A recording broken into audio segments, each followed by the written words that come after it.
In this video, I'll be going over everything you need to know about the Spirit of Arachyr Witch Doctor build. The Arachyr set got a massive buff going into Season 22, which increased the 6-piece damage bonus from 9,000% to 17,500%, making it a much more viable build for pushing greater rifts. I'll be covering the build itself to include gear, skills, and cube items, as well as how to play this build in greater rifts. I'll also give you some of my thoughts on how the new and improved Spirit of Arachyr build stacks up against other builds, and whether or not it will be the meta push build this season. Let's get started. The Spirit of Arachyr build revolves around one thing: increasing the damage of Fire Bats, Cloud of Bats as much as possible. To that end, you'll want to pick up the 6-piece set bonus, cube the Staff of Chiroptera, and pick up as much Fire Bat damage as you can on your helm, boots, and Vile Hive mojo. You'll also want to get as much fire damage as you can in your bracers and necklace, and buff your overall damage using the Endless Walk set, Mantle of Channeling, Sacred Harvester, and utilize the damage buffs from Bakuli Jungle Wraps and Ring of Emptiness, which activate by applying your Locust Swarm to all enemies.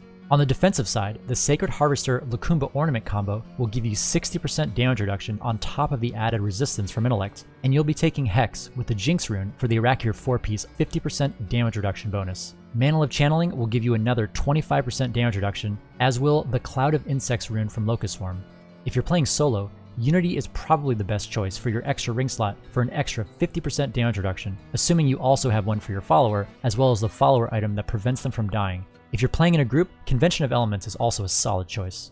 For spells, you want Spirit Walk with Severance, or any other rune if you prefer, Soul Harvest with Languish, Hex with Jinx. Keep in mind your Arachyr set bonus will grant you access to Toad of Hugeness, Fire Bats, Cloud of Bats, and Locust Swarm, Cloud of Insects.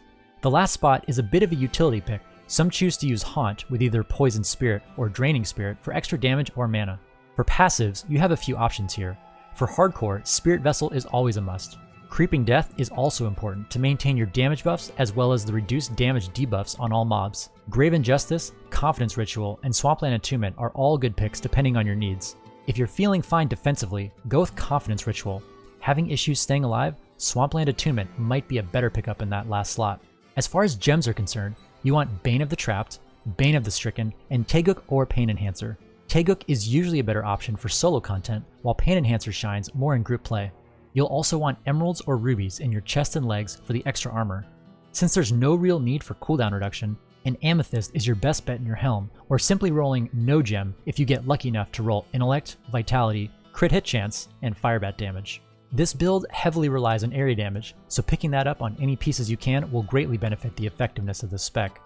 So how do you maximize the effectiveness of this build in greater rifts?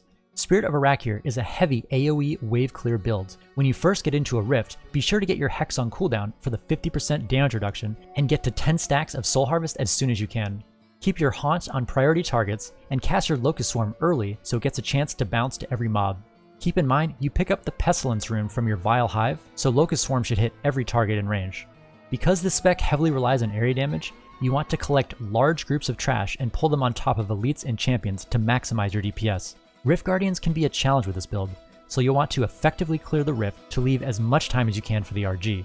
Save a power or speed pylon for the RG if you can, and be careful on the RG, since this spec requires you to stand in melee range and makes you vulnerable to several nasty mechanics. Try to maintain your Taeguk stacks while fighting the RG to really maximize that armor bonus. So how does the Spirit of Arachyr set stack up compared to other Witch Doctor builds? I hate to say it, but I don't think Arachyr will be dethroning Mundanugu anytime soon. One of Mundanugu's greatest strengths is instead of having its big damage bonus come from a belt, it instead gets it from an offhand, opening up the belt slot for the Captain Crimson's 3-piece bonus, which is a huge amount of extra damage and defensive damage reduction. On top of that, the Barber offers much more benefit compared to the Staff of Chiroptera, and Spirit Barrage with Phantasm and Manitou continues to do big DPS while you're moving, where Arachyr requires you to stand still. So will Arachyr be the top spot on the leaderboards? Probably not, but that doesn't mean it won't be a fun off-meta build to mix things up. If you want to see how this season's affix affects the Spirit of Arachyr build, click the video on the top right of your screen where I cover all the Witch Doctor builds for this season. If you like this video, please consider giving it a like and subscribing so you don't miss any of my upcoming videos. As always, thanks for watching, and I'll see you next time.